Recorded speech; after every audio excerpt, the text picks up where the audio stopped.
இன்றைக்கி நம்ம ரோகு மீன் குழம்பு வைக்கலாம்.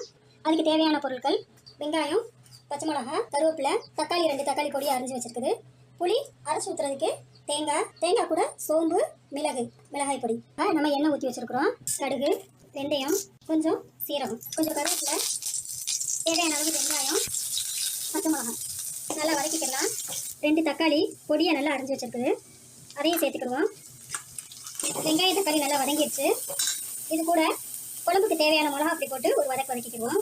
3 குழம்பு பொடி, கரைச்சி வச்சிருக்க புளி தண்ணியை மீன் குழம்புக்கு தேவையானதை ஊற்றிக்கிடுவோம். குழம்புக்கு தேவையான அளவு உப்பு போட்டுக்கலாம். குழம்பு இப்போ நல்லா கொதிச்சு வரட்டும். தேங்காய், சோம்பு, மிளகு சேர்த்து நம்ம இப்போ மசாலா அரைச்சிட்டு வந்துடுவோம். இப்போ மீன் குழம்புக்கு தேவையான தேங்காய் அரைச்சி அதோட சேர்த்துக்கலாம். இப்போ இதில் நம்ம நறுக்கி சுத்தம் பண்ணி வச்ச மீனை சேர்த்துக்கலாம்.